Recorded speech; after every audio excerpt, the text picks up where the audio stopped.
Olá, mais um vídeo do canal Vida e Narrativa, canal que se tornou possível graças ao apoio da Vibe Positivo. Ao fundo, como desde a primeira aula, sonhos em baixa resolução do projeto Monte Blanco do meu amigo Ronaldo Palma, canal que vocês encontram aqui na descrição do vídeo. Vamos lá? 13º capítulo do Gerd Bornheim, Sartre, Metafísica e Existencialismo, intitulado As Relações Concretas com o Outro. A gente vem nos últimos vídeos reconstruindo não só as condições de possibilidade, mas também o que de fato acontece quando um para si encontra outro para si, ou em linguagem ordinária, o que acontece quando os seres humanos interagem, segundo a ontologia fenomenológica de Sartre. Mais importante do que em qualquer outro vídeo, vamos lembrar, ontologia fenomenológica. Se você não viu nenhum dos vídeos anteriores e veio parar aqui direto, porque esse é um tema célebre da filosofia de Sartre, ontologia fenomenológica. Ontologia, um discurso sobre o que é real, sobre que entes existem, sobre que coisas existem. Fenomenológica, porque feita a partir de um modo de fazer filosofia chamado fenomenologia, que nasce com um pensador, um filósofo e matemático chamado Edmund Husserl. Sartre, nos anos 30 e 40, desenvolve uma série de obras de filosofia fenomenológica, das quais a mais célebre é O Ser e o Nada, livro que é objeto de comentário de Gerd Bornheim em seu próprio livro, que eu venho, digamos assim, resenhando aqui. Essa filosofia fenomenológica começa, no entendimento de Sartre, na apropriação que Sartre faz de Husserl, por um binômio da consciência e de seu objeto, fugindo do cartesianismo, fugindo da filosofia de Descartes, na qual pensamento, a mente, é qualquer coisa como uma substância fechada em si mesma, a consciência é pura relação com seus objetos, a consciência precisa de objetos. É uma exigência lógica da própria natureza da consciência que ela tenha ao menos um objeto para ser consciência desse objeto e, por meio disso, ser também consciência de si própria. Por que fazer essa recapitulação? Porque nesse ambiente, em primeiro lugar, como eu venho frisando praticamente em todos os vídeos, a gente suspende quaisquer informações e pressupostos que a gente tenha sobre a realidade que sejam oriundos de outros discursos, como, por exemplo, o da ciência e o da religião, fazendo uma ontologia, um discurso sobre o que existe. Partindo da fenomenologia, Sartre nos oferece um discurso sobre o ser daquilo que nos aparece. Nos últimos vídeos, a gente tem visto, portanto, a composição da relação intersubjetiva. Se cada sujeito, se cada pessoa constitui o próprio mundo, é inevitável que a entrada de uma pessoa no mundo de outra pessoa produza, por assim dizer, uma desestabilização de ambos os mundos. A gente viu que Sartre deve muito a Hegel, na medida em que, quando uma consciência está diante de outra consciência, segue-se um conflito, aquilo que o Axel Honneth vai chamar de luta por reconhecimento, né? Uma consciência ou vai tentar fazer da outra objeto, porque ela não tem outra maneira de acessar outra consciência. Um sujeito, quando está diante de outro sujeito, ele termina por objetificar esse sujeito, ou vai tentar fazer esse objeto para ele. Muito bem, dito isso, eu vou passar a leitura da primeira passagem de Gerd Bornheim que eu escolhi, na medida em que ela nos dá uma notícia sobre qual vai ser a natureza dessas relações interpessoais na ontologia fenomenológica de Sartre. Diz Bornheim: se a intencionalidade se resolve como busca de ser, ela determina também a relação com o outro. E embora tal busca não conheça consecução, consegue transformar em si tudo o que toca. O que isso significa na prática? Na prática, significa que a consciência tem uma característica semelhante à do rei Midas ou talvez da Medusa. Não há nada no que a consciência toque, não há nenhum objeto para a consciência que não apareça justamente como objeto, inclusive outras consciências. Para quem vem acompanhando os vídeos, sabe que eu estou me repetindo um pouco, mas percebam como essa passagem de Borheim mostra como esse axioma, esse binômio fundamental, essa premissa da qual parte Sartre em sua apropriação da fenomenologia, ela tem consequências por todo o desenvolvimento da sua filosofia. A relação entre sujeitos vai ser sempre a relação de um sujeito com um objeto.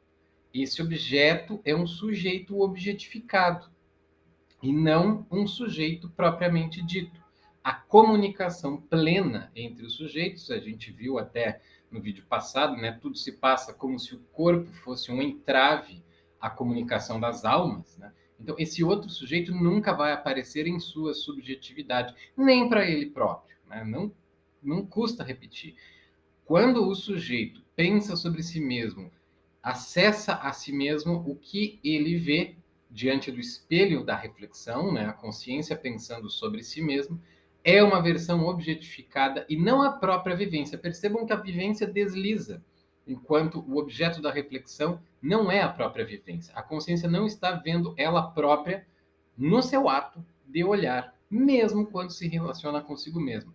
Isso não poderia ser diferente no trato com o outro, e aí a gente começa a entender por que, que a frase do personagem de Sartre na peça Entre Quatro Paredes passa a circular como uma espécie de slogan por meio da qual se sumariza e resume e sintetiza tudo o que Sartre entenderia acerca das possibilidades das relações intersubjetivas.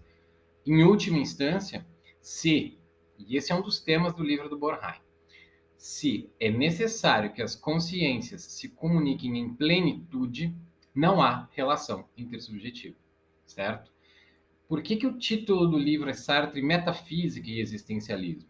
Porque o desejo de plenitude, que constitui o para si, que faz com que ele queira realizar-se de uma vez por todas e para sempre nos seus papéis, nas suas identidades, né? Se esse desejo de plenitude, ele sempre vigora e ele está sempre operativo, todavia, nesta ontologia fenomenológica e não metafísica, ele é sempre frustrado, né? Existe uma frustração de fundo permanente que soa como uma nota de baixo ao fundo de toda a ontologia fenomenológica. Então, para quem quer a plenitude, infelizmente, só resta encontrar a insatisfação e a frustração.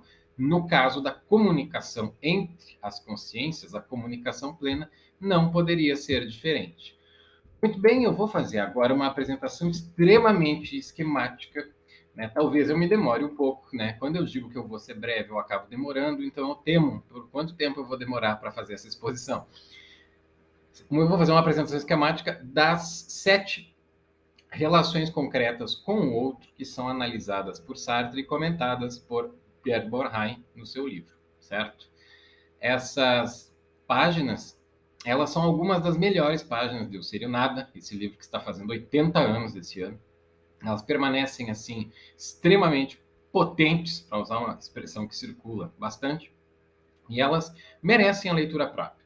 Certamente, as análises que Sartre faz das relações concretas com o outro estão entre as páginas que fazem com que não só estudantes de filosofia, pesquisadores de filosofia, mas o público curioso em geral, eventualmente mexa nesse livro tão denso, tão técnico, e que, por diversas razões, já se inscreveu, tão logo foi lançado, no hall dos grandes clássicos da filosofia.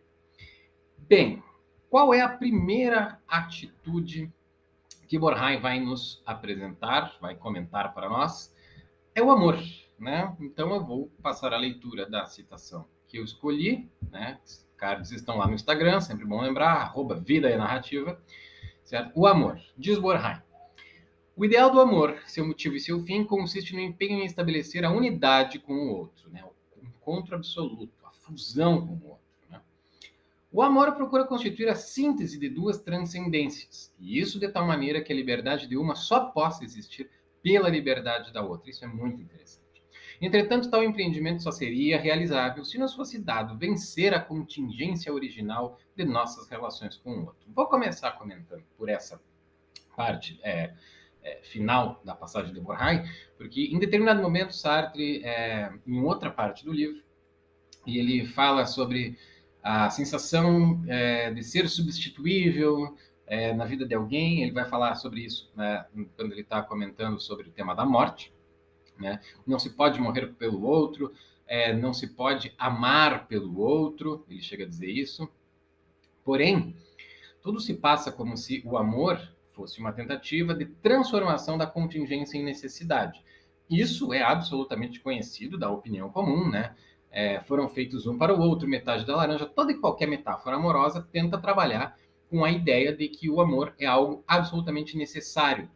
Eu lembro aqui das páginas da Insustentável Leveza do Ser, de Milan Kundera, né, autor que eu já comentei lá no Instagram, já fiz uma discreta homenagem para ele na ocasião do seu aniversário de 94 anos, agora no dia 1º de abril, né, não é mentira, ele realmente faz aniversário no dia 1º de abril, no qual, passagem na qual Kundera diz que todos os amantes querem que o seu amor seja es muss sein, em alemão, tem de ser, não poderia ser outro, tinha que ser esse.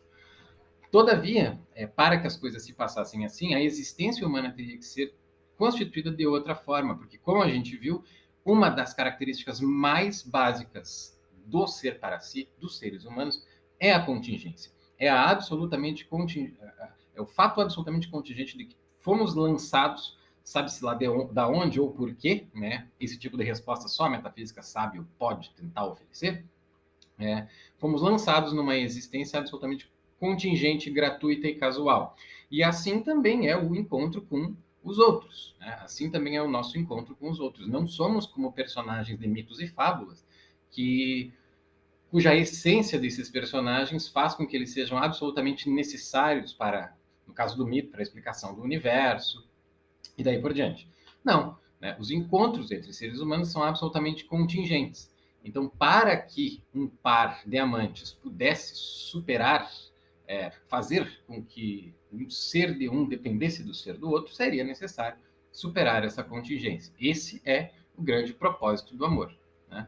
E o amor procura constituir a síntese de duas transcendências de tal maneira que a liberdade de uma só possa existir pela liberdade da outra. O que isso significa? Em O Ser e o Nada, Sartre chega a dizer assim, percebam como há uma série de circunstâncias na qual o amor resultaria absolutamente insatisfatório. Pensem no caso de uma pessoa que se namorou por outra em razão de uma poção do amor. Né? Vamos pensar em um artifício técnico qualquer que faça uma pessoa se apaixonar por outra. Tem gente que até vende cursos, né? Como fazer uma pessoa se apaixonar por você, qualquer coisa desse tipo, né?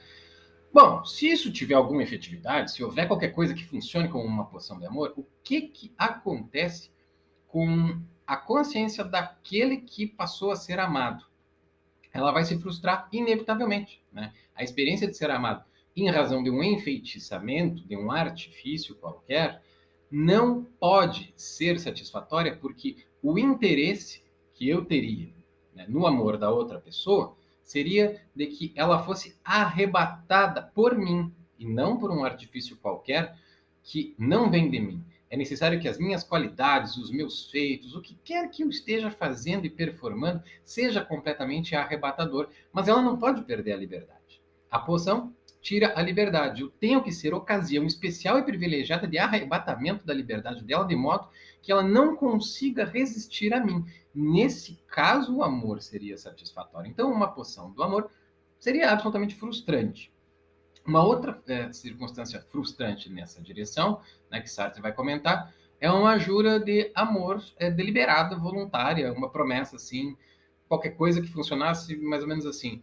Tudo bem, eu prometo que vou lhe amar. Né? Imediatamente a outra pessoa vai dizer: como você vai prometer que vai me amar? Você não pode simplesmente tentar sequestrar os seus estados futuros por meio de uma declaração. Você não vai me amar por decreto. Né? Não, eu vou sim.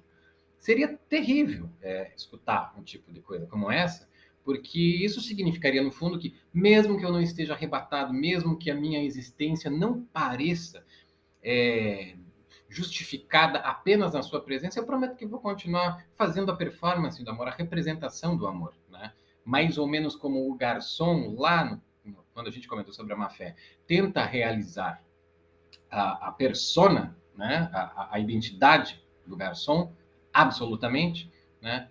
É necessário que essa performance não se reduza a um mero, ok, eu vou lhe amar, eu prometo. Não, mas isso não é suficiente, né? Então, o amor esbarra nessas dificuldades, né? Os amantes de Sartre em O Ser e o Nada, né? Isso não está na citação do Borheim, eles frequentemente desejam estar sós, eles não gostam da intromissão de um terceiro, né? Que essa intromissão mexeria na aparentemente estável, porém frágil, situação na qual os amantes constituiriam um mundo fechado e um seria a ocasião da liberdade arrebatada do outro, certo? A liberdade precisa ser arrebatada. Uma pessoa, para se sentir amada, tem que se sentir a ocasião privilegiada do arrebatamento da liberdade da outra. Por isso que as pessoas frequentemente querem se sentir amadas, ao mesmo tempo em que esse amor as torna especiais, únicas, singulares, né? De modo que isso aliviaria a sensação de contingência, né? Porém, como a gente viu também no caso da má-fé, né, que não pode proteger o sujeito dos assaltos da angústia, né? A qualquer momento, essa unidade fragilmente estável do sistema do amor estabelecido entre os amantes, a qualquer momento ela pode desmoronar. Depois do amor, eu selecionei mais duas aqui, né, que Sartre também vai desenvolver em O Ser e o Nada. A linguagem e o masoquismo. Vou colocá-los no mesmo card, vou tentar ser breve. A linguagem, diz Gerborheim, presente já no simples olhar, ou seja, não se reduz ao uso discursivo e verbal da linguagem, tudo é linguagem, meus gestos são linguagem, e daí por diante, né? Ela se define como um modo de querer dominar o outro pelo fascínio, atua magicamente sobre o outro, tentando fazer dele um ser fascinado por um objeto fascinante, né? Na linguagem, eu me ofereço como objeto fascinante. Se eu estou falando aqui, nesse momento, né, em certa medida, né, o sentido ontológico do que eu estou fazendo é tentando tornar-me fascinante ao apresentar Sartre como algo fascinante, né, por meio do livro Fascinante de Gerborheim.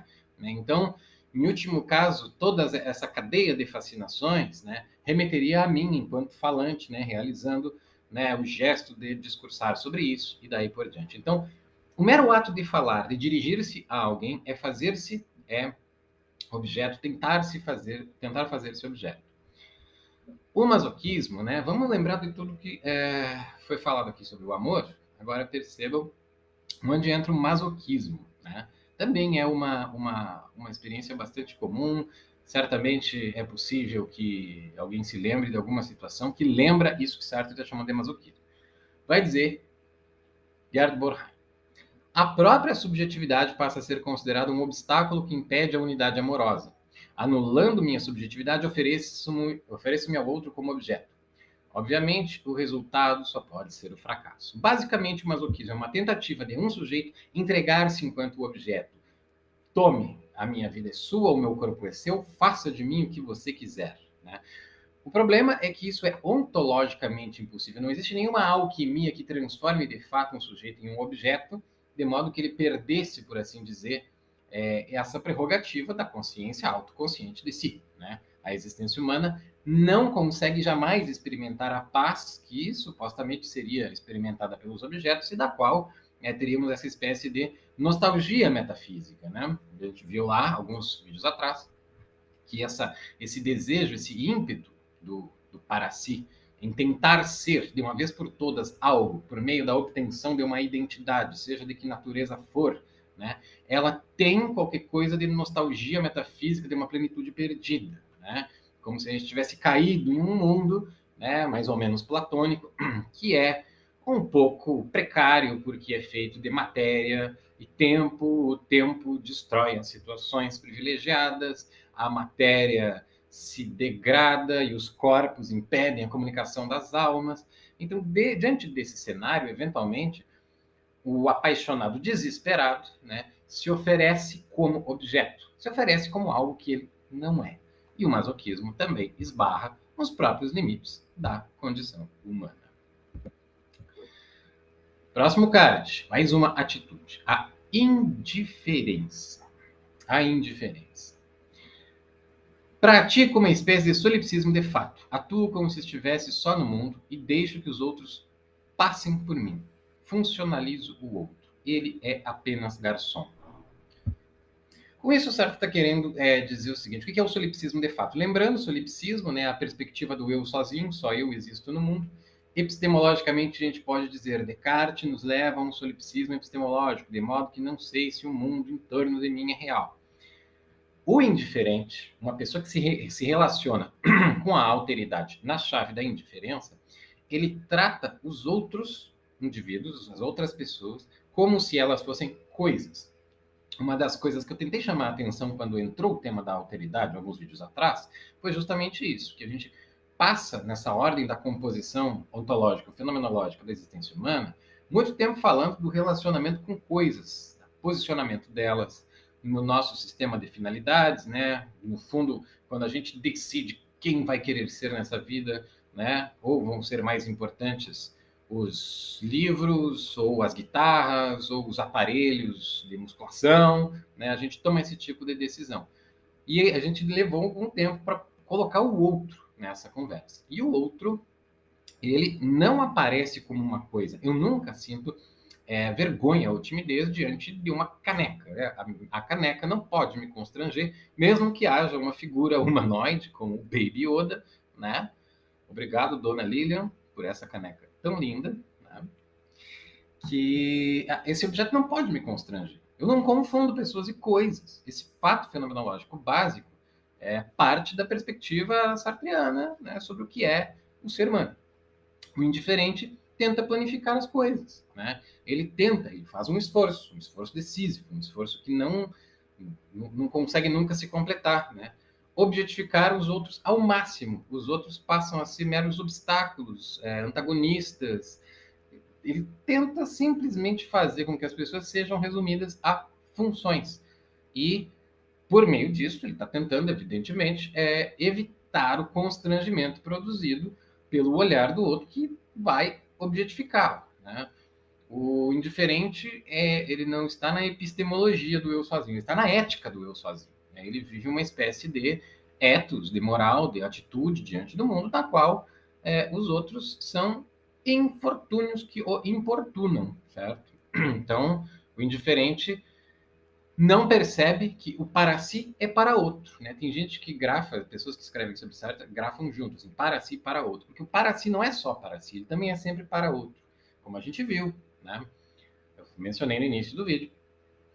Sartre é profundamente hegeliano nisso. Ele está acompanhando de perto Hegel, que ensinou, né, que a autoconsciência é uma conquista que passa pela mediação da alteridade. Eu não sou sozinho, eu não consigo ter consciência de mim mesmo em um mundo sem alteridade. Um indivíduo não se produziria sozinho. Mesmo que ele tivesse a sorte de ter, né, o animal humano, vamos tirar dos parênteses aquilo que a gente sabe sobre a constituição natural do ser humano, a gente sabe que o filhote humano não sobrevive, né, sozinho, diferente de outros filhotes de outras espécies. Mas se esse indivíduo, né, infante, bebezinho, tivesse a sorte de crescer e se desenvolver organicamente sem o contato com o outro, ele não seria um para si.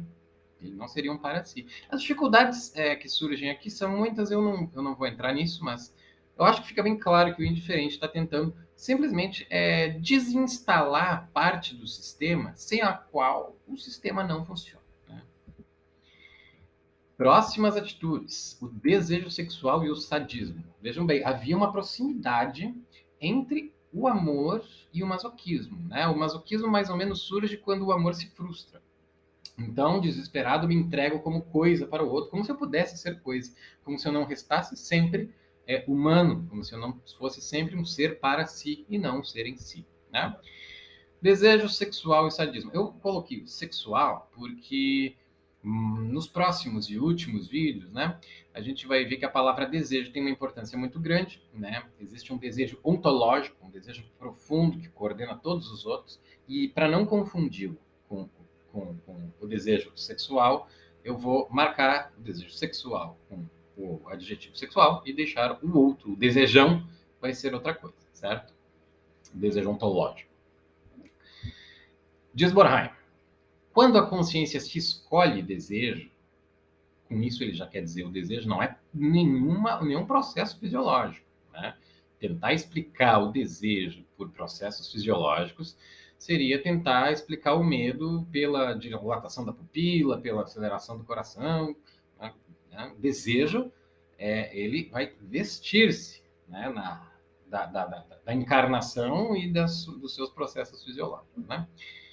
Quando a consciência se escolhe desejo, verifica-se uma tentativa de encarnação da consciência para realizar a encarnação do outro. O insucesso, mais uma atitude, mais uma relação com o outro que, né, ontologicamente fracassa, né? Resulta da impossibilidade de apropriar-se da consciência encarnada, já que o outro se apresenta como objeto e perde sua transcendência. Antes de falar como isso está na origem do sadismo. Basicamente, no amor, os dois sujeitos tentam constituir um sistema no qual seriam absolutamente necessários um para o outro e só existiriam em relação um com o outro. Né? Só o olhar do outro, da pessoa amada, me daria a substância, a densidade, a realidade que eu desejo e na qual eu me reconheço. Vamos lembrar nos vídeos anteriores, né, o indivíduo, eventualmente, ele não se envergonha, né, diante do olhar do outro. Quando há uma sintonia entre o modo que eu me vejo, meu ego, constituído por qualidades duradouras, estados frequentes, ações pelas quais eu me responsabilizo. Quando esse ego que eu vejo, quando eu penso sobre mim mesmo, coincide com aquilo que o outro está vendo, ótimo, né? Cuide desse sistema, porque ele é frágil, ele é muito frágil. O amor tem qualquer coisa disso, né? O amor também é um sistema que tem uma fragilidade, uma estabilidade frágil.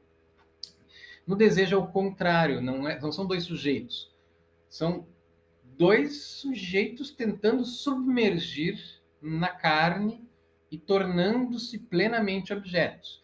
O desejo, vai dizer Sartre em O Ser e o Nada, Borheim, eu não coloquei isso aqui. O desejo tem qualquer coisa de turvação, Sartre diz que é uma pessoa que está dominada por desejo, ela fica quase que hipnotizada, ela entra em um outro estado, né, que é o quê? É a tentativa de submergir nessa âncora na facticidade que é o nosso corpo. É o nosso corpo que nós não escolhemos, mas no qual nós nos vimos instalados assim que a gente ganhou a consciência de existir, né? Quando a gente se tomou por gente, a gente já estava instalado nesse corpo, ele já era o nosso corpo. E no desejo, a subjetividade também tenta desaparecer e a do outro também, e o desejo sexual, né, é o encontro entre dois sujeitos que se querem plenamente corpos e querem submergir nessa pura facticidade, né?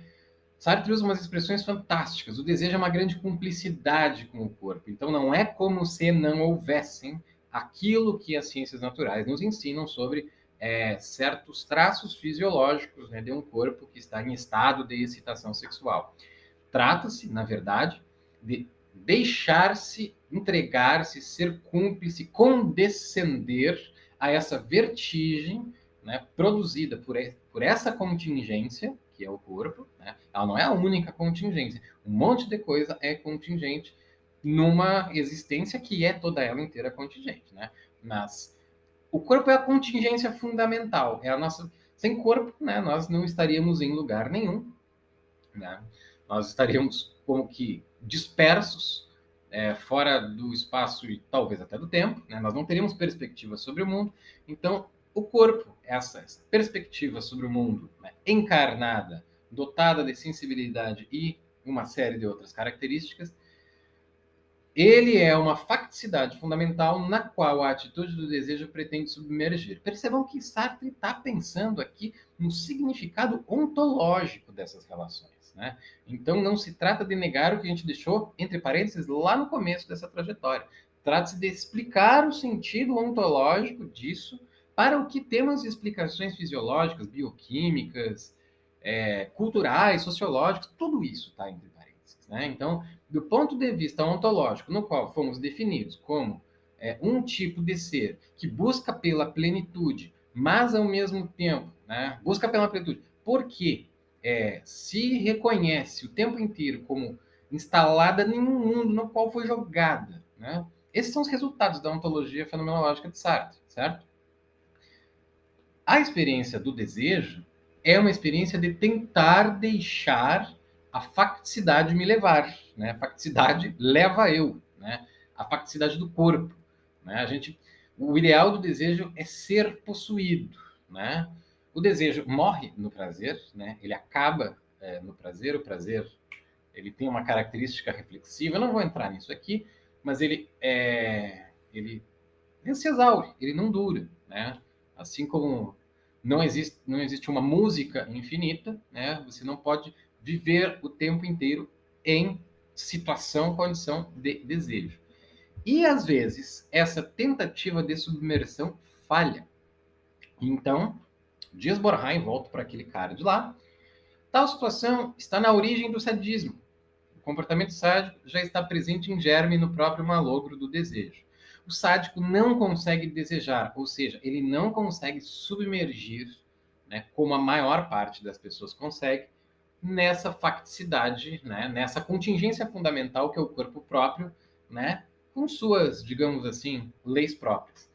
Frustrado, o sádico faz o quê? Ele mantém-se em posição de sujeito e sujeita o outro à posição de objeto do seu bel prazer. Então, o sadismo é uma espécie de frustração do desejo. Né? É o tipo de coisa, eu insisto, são algumas das melhores páginas de Sartre, e Sartre é um fenomenólogo, e o fenomenólogo faz filosofia do seguinte modo: acompanhe minhas análises e verifique aí se você consegue reconhecer essas estruturas que eu estou encontrando. Né? Eventualmente, né, por que eu estou dizendo isso? Porque eventualmente essas análises do Sartre são consideradas exageradas. Por fim, o ódio. Passo a leitura do Borheim, último card. A consciente constância do fracasso pode suscitar uma derradeira atitude diante do outro. Todas as relações, de certo modo, fracassam, percebam, né? Mas é um fracasso ontológico, não é um fracasso ôntico, ou seja, não é um fracasso prático, não é um fracasso ordinário na vida comum, é um fracasso profundo que, eventualmente, as pessoas não percebem que é o fracasso da condição humana em geral. Esses dois planos, eles se distinguem do ponto de vista ôntico, prático, existenciário, ordinário, comum, banal, prosaico das vidas. Nesse plano onde nós as levamos, é evidente que um amor pode se manter como um sistema frágil, mas estável, mas frágil por uma vida inteira. Do ponto de vista ontológico, ele está proibido de dar certo no sentido que ele não pode resolver o problema que é ter de fazer-se no tempo, que é o problema da condição humana, certo?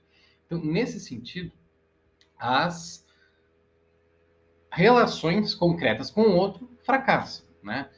Fracassam ontologicamente, fracassam porque não há encontro pleno entre indivíduos. Eventualmente, isso pode se transformar numa consciência muito perigosa, né? Que é o ódio, né? Que é o empreendimento da morte do outro. Continuo citando Borheim. O ódio consiste no abandono definitivo de qualquer empenho em realizar a união com o outro. Já descobri que é impossível, então vou fazer o quê? Vou destruí-lo, né? Mas o ódio não passa de uma paixão inútil. A gente sabe, né, que Sartre vai dizer no finzinho de sua obra que o ser humano, né, a existência humana é uma paixão inútil em seu todo, né? Mas a gente chega lá nos últimos vídeos, né?